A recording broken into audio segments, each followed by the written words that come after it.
Hi, I'm Susan Cleveland, and I have a lot of valuable tips for you with precision piecing. I've recently written a book called The Secrets of Impeccable Piecing. It comes with a tool, the Quilter's Custom Seam Tool, and this will help you set up your sewing machine. Now before we go to the sewing machine, I want to talk to you with just a couple of ideas I want to share. One big idea is we're going to talk about the sewing machine and why we need to be using that right feed dog when we're piecing a scant 1/4 inch seam. Using the right feed dog makes a huge difference, and you're going to like the benefits that that gives you. Second big idea is, what is a scant 1/4 inch seam allowance? We know we need a scant 1/4 inch, but how scant? Well, here's the thing. When we press our seam allowances to one side, one fabric folds back over itself and up over the thread. So this fabric that folds back over itself like that, there's a little bit of fabric taken up in the turn of the cloth. So when we cut perfect strips, let's say we cut perfect 1.5 inch strips, and then if we sewed with a perfect 1/4 inch seam allowance, our result would not be exact because of the fabric taken up in the turn of the cloth and coming up over that thread that we've used. So we need to figure out the scantness. The scant is different for different fabrics. Obviously, if you have a very tightly woven batik fabric, very little fabric is taken in the turn of the cloth. A little bit heavier fabric, say a commercial print, a little more fabric. Little heavier fabric, say a hand-dyed cotton, a little more fabric is taken up there, and then a flannel, denim, you can imagine. So that's why it's been so challenging piecing accurately. But we're going to cover that. I've got some secrets to share with you. Another idea is how to set up the sewing machine to make it this easy for us. And I'm going to share that too. A couple pressing tips, a couple fabric preparation tips, and there you go. Your piecing is going to be impeccable. Here we are at the sewing machine, and I want to talk to you about that right feed dog. That right feed dog, when we piece with the needle in the center, we're not taking advantage of the right feed dog, and that's kind of a big deal. When we don't take advantage of the right feed dog, it's like driving with our right wheels in the mud. The machine cannot push those strips through nice and straight because we're not using the right feed dog. Now, on this machine, I want to put this ruler in here, and I want to show you. I put that post-it note on there so you can actually see the needle and see those lines on the ruler. When I piece a 1/4 inch seam allowance with the needle in the middle on this machine, my fabric, do you see, it's not even going to cover, not even going to touch that right feed dog. And on a lot of machines, you will touch the right feed dog with your fabric, but you won't completely cover the right feed dog. Again, that's like driving with your right wheels in the mud. If we use that right feed dog, the machine can push those strips through so much straighter, with much less effort on our part. I think that's a great idea. So to get around that situation, what we need to do, oh, you know what? I'm going to leave that post-it note in there and that ruler, and I'm going to move that needle over to the right a few clicks. Watch this.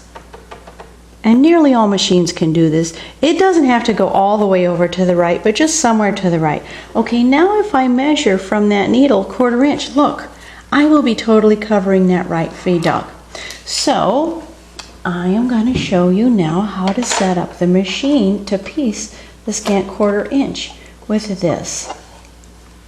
I want to introduce to you a tool that I have come up with.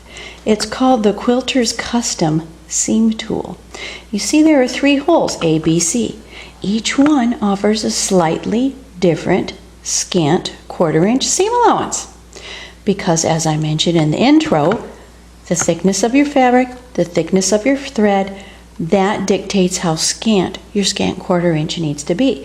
Now for most people, hole B, which is just barely scant, is going to be about right for commercial printed fabrics. But honestly, you need to test with every project. When you want to do your best work, that's the way to do it. So what I like to do is I prepare some fabric that is representative of what's going into a project. I will starch it and steam it, get it nicely pressed, and cut an exact 1.5 inch strip from that fabric. Now, then I will cut some segments that are 3 inches in length. And what I intend to do is sew 3 of these pieces side by side, press the seam, and then measure the result. We want to measure the result, not the seam allowance. It's the result that's important. So this tool is going to help me set up the machine.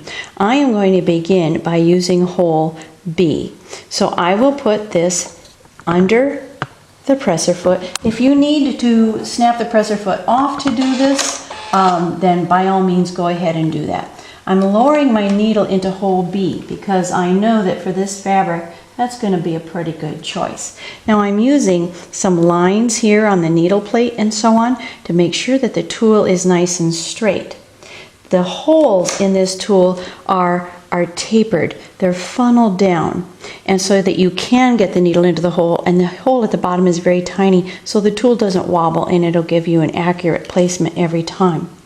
So after the tool is in there, then I'll bring in my post-it notes or whatever you like for a seam guide and snuggle those right up beside the tool. I add a piece of tape because they just don't stay stuck down very well. And another thing, if your machine is built into a cabinet and it has one of those acrylic surrounds, if that machine or the surround moves at all, it's going to take your guide with it. So I suggest putting a big tape across here to tape the machine to the surround. You don't want that guide moving on you once you've got it in the perfect place. So to sew, here we go. I like to begin on a little scrap piece. A lot of quilters do that. That's not a real new idea. I like to use a stitch length of 2.0. That way it holds those fabrics nice and tight at the beginning and ending of every seam. Alright, I've got my first 2 little pieces. I'm going to put them right sides together, and do take the time to line up those edges. If it's hard to see if the edges are lined up with one fabric on top, flip it over and see if it's easier to determine if they're lined up with the other fabric on top. And with these two, yeah, it is. It's advantageous to have the other one lined up on top.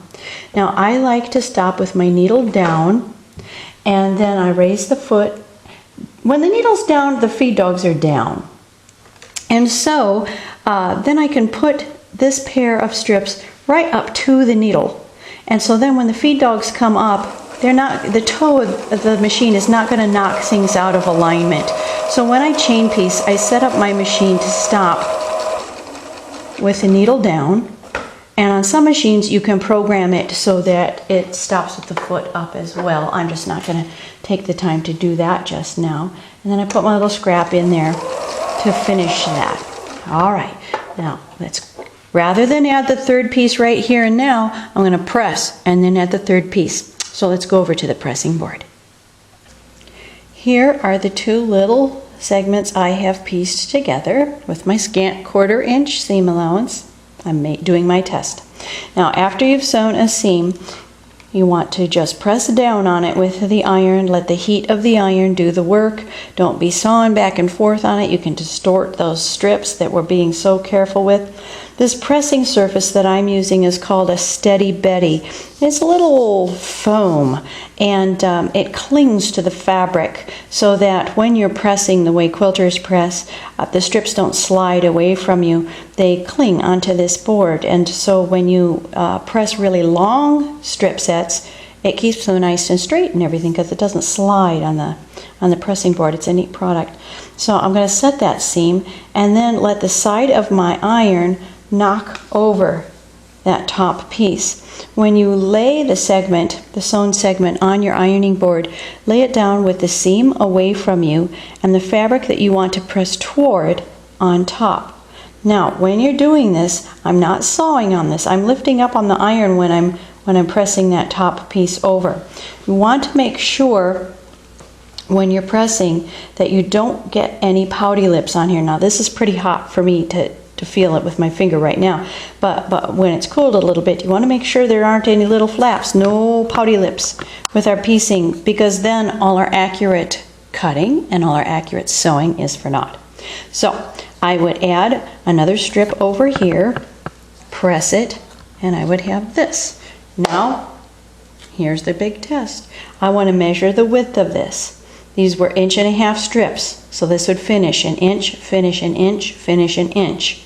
Seam allowance here, seam allowance here. I should have 3.5 inches from here to here. Please note, I'm not checking my seam allowance. I don't care what it is. I don't even know what it should be. I know scant, but I can't measure it because I don't know what that should be. So I just care about the result. Now, if you try measuring from the end of the ruler, that is really hard to get it in exactly the right spot. So I suggest measuring from a line on the ruler over here to a line on the ruler. Okay, let's go. 1, 2, 3.5 inches. Now, I don't know if you can see that on camera, but that is spot on. I would be tickled with that. And a project going together with this kind of accuracy is going to be a whole lot more fun. When I cut my strips, I cut them as exactly, as perfectly as possible. When I'm laying the ruler down, let's say I'm cutting an 1.5 inch strip, I put the cut edge, that cut edge that I'm cutting from, underneath the middle of the 1.5 inch line. I don't put the line up on to the fabric, and that makes a difference. All of that information is in my booklet, The Secrets of Impeccable Piecing. Secrets of Impeccable Piecing by Susan K. Cleveland. It comes with the Quilter's Custom Seam Tool. 3 seam allowances available here, so if your cutting is a little different or you've got a little different thickness of fabric and thread, this will take into account. If you measure your 3 strips and it's not perfect, the instructions in here tell you which hole to move to. Maybe you're going to do better in hole A or hole C for that particular fabric and thread combination. I hope you'll give it a try, and I hope you'll have a great fun piecing when it's so accurate. Thanks for watching. Bye.